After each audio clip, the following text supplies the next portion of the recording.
All right, guys, today we're going to talk about fake guitar playing and why you should do it, okay, and why it's not wrong, and also why you shouldn't do it, and it's going to hold you back, and you're lying to people. Now, about, I want to say 3 or 4 months ago, I started seeing all this stuff online about Giacomo Turo, which is an electric guitar player on Instagram, super shreddy guy. He does like cool, jazzy, fusiony, crazy, super impressive circus level stuff, right? Guitar playing. That seems cool, right? But what's not cool is that apparently a lot of the stuff that he was playing, he was stealing from other guitar players. So he would find guitar players that he thought were cool, and he liked what they were doing, and he would take the solos verbatim and learn them, and then record them and make a perfect version of it through editing and stuff, which we're going to talk about.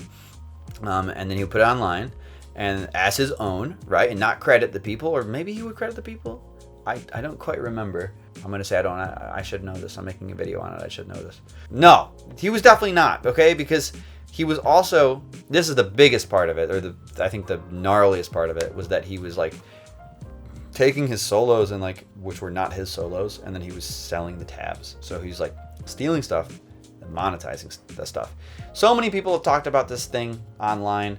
I feel like it's like, I feel almost bad like jumping on the shit pile of people who are just farming it. No, it's fine. Anyway, what do I think? I think the same thing as everybody else, which is like, it's very lame. You should not steal stuff from people that's not yours. And it's also super gnarly that you would frickin' monetize it.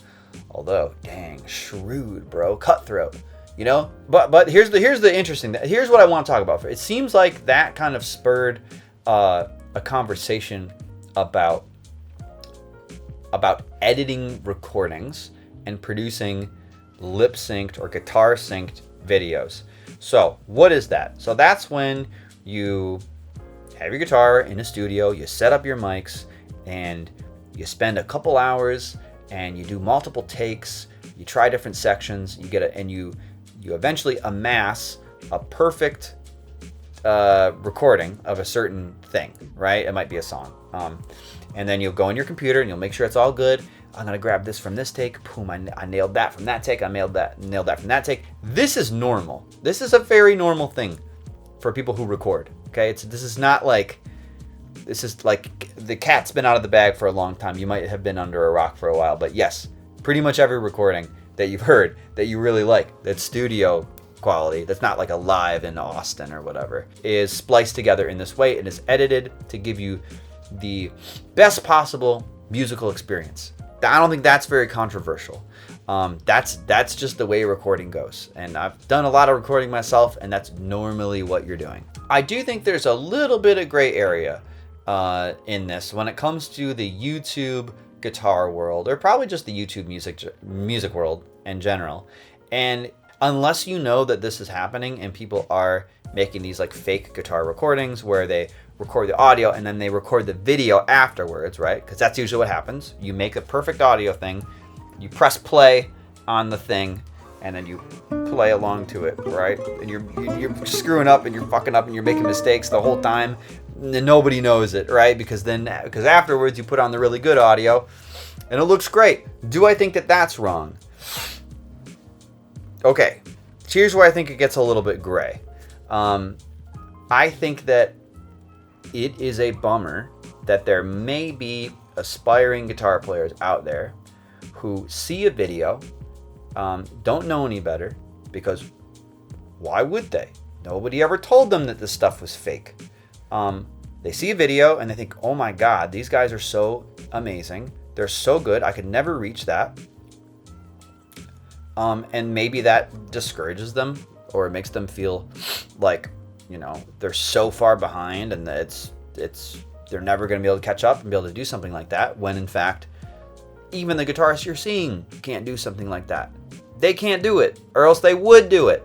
And again, I'm not saying everyone is doing like splicing together stuff and editing stuff, but a lot of them are. Especially if you see a video of like somebody's out in the woods, bro. You know, they're by a river, maybe you would be hearing the wind, dude. You would be hearing birds, and instead it sounds like, you know, it's totally pristine. That audio was not recorded in wildlife. Now, let me tell you about my history with editing. I'm in a duet called Super Guitar Bros. We also do video game music. You probably know about Guitar Bros if you follow this channel. Maybe you don't. We used to pride ourselves on never editing anything. Our whole first album that we recorded with like Gerudo Valley and the Sonic Medley and Ninja Gaiden and all that stuff, all of that stuff, there's no edits. And actually, that's wrong. There's one edit in that entire album, and it's barely even an edit. It's just, I think somebody made a squeak. Like there's like a buzz somewhere randomly, and then all we did was we took like the volume down from that buzz or something. And you can still hear it in the recording. And even that, we were like, oh, dude, we've soiled ourselves. We're like, we're less than now. You know, we're lying to the public. Then we tried to record Castlevania 3. And it was really freaking hard. So we decided, you know what, screw it. We're editing stuff. And we've been doing that ever since. And this is what ends up happening. You hear a better version that you enjoy more. It's easy to film the videos. It's easier to film the videos because we don't have to have mics around. We can film them outside if we want to. And they take way less time to do. Now, the thing with my Sage Works, dude, we got a little attitude today. That's a fun joke I like to say on my channel. Something bad happens tonight, and I say that the object has some attitude. Yeah, and then another benefit of it is that it frickin' takes way less time to do. Now the thing is with the me and Steve thing, I feel less bad about it personally as a musician. Not in the sense that I feel like we're lying. You know, so much stuff is edited. It's fine. I'm not worried about that. But we also play stuff live. We like tour and stuff. So to me, we have a battlefield where we can really test where we are as performing musicians. Whereas if we didn't, I maybe wouldn't feel quite the same way. Now with my personal stuff on my YouTube channel, this YouTube channel, a couple tunes in the beginning were recorded without edits. I believe like Pallet Town, and I think you can actually see the mics on that one. And then also Anxious Heart. I remember I didn't edit, or I edited very, very minimally, but that's mostly just like one take. And then I started editing stuff and my life got a lot easier. Here's the thing though. It sucks if, like, I still feel like it sucks if somebody sees some of those videos, not the ones where they're not fake, but the fake ones where there's a lot of splices and stuff. And some of my stuff, guys, it's really spliced. I mean, there's a lot of takes and a lot of these, man. I mean, it might be every 10 seconds, there's like a separate little chunk.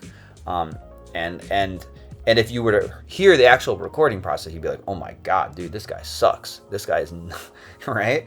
This is a machine, baby. I was trying to get tabs out on the Patreon page and get a video out every single month. And I just didn't have the time to, like, the arranging I can do really fast. Getting the piece good enough to make a splice recording takes long enough.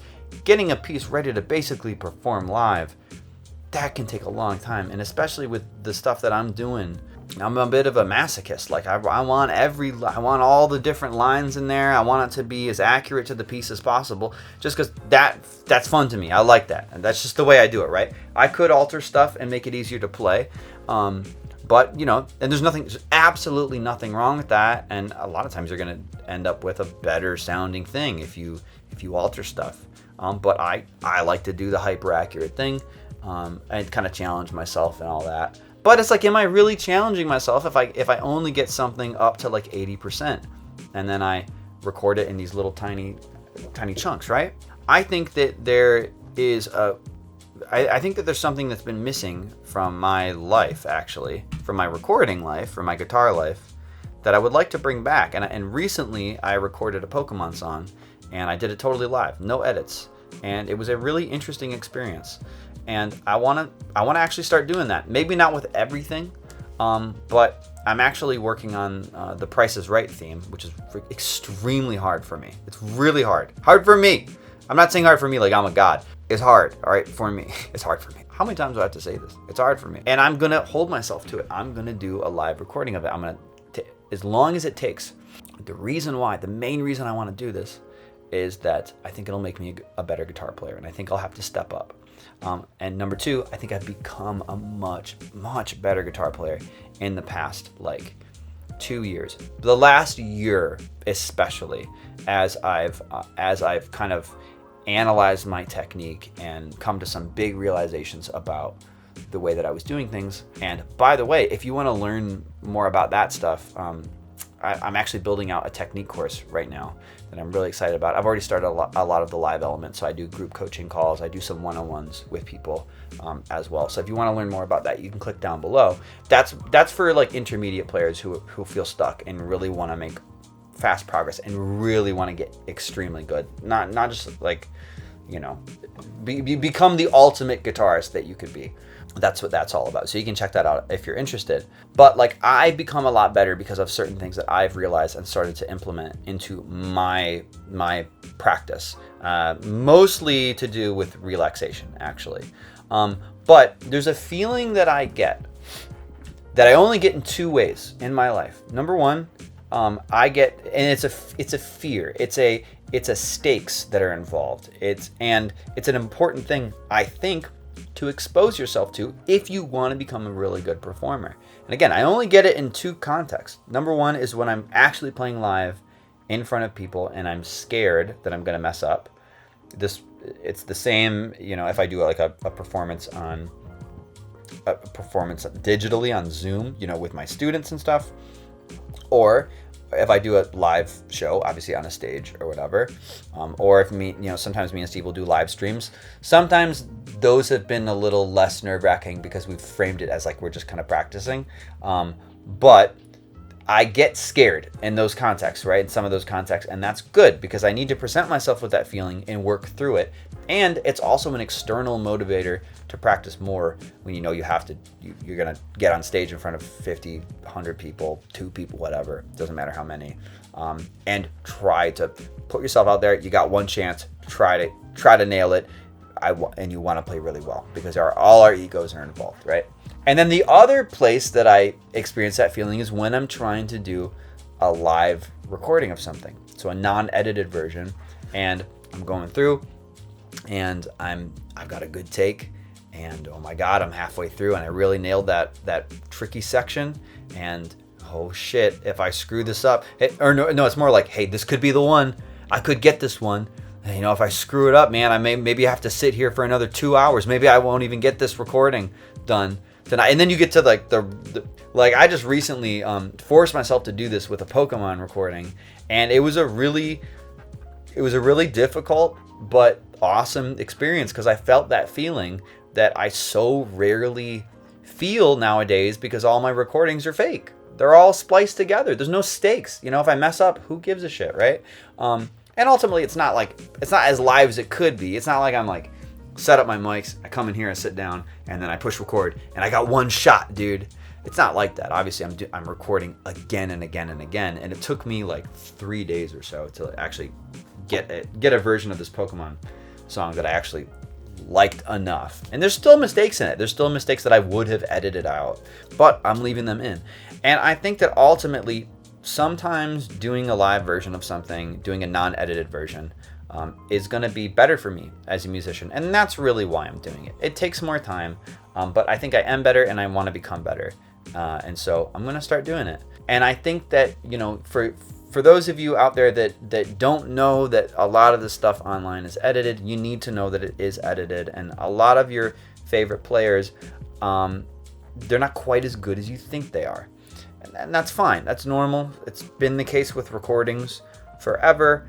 But, you know, how good somebody is how they play it live. You know, I mean, just because somebody edits something doesn't mean they're trash or something, or, you know, it's just that they might not be able to do a perfectly clean live version of it, right? And in my case, like, I know that's been the case with some of the stuff that I've done because it's been so difficult for me. So I don't want anyone thinking that, like, they can't achieve, you know, what they want to as a guitar player. You definitely can. It's just about putting in the right reps and everything, and to know that, you know, we're all human out here. It's all just you know, moving the fingers in the right way, the right amount of times until you acquire the muscle memory. That's it. And again, if you want to like learn how to get as good as you possibly can as fast as possible, you're really interested in breaking through, this is not for a beginner's thing. This is more of like an intermediate thing. But you can click down below and you can learn more about that if you're interested at all. And it's totally fine if not. But if you are, freaking click that stuff, dude. All right. That's my take on fake guitar playing. Bye bye.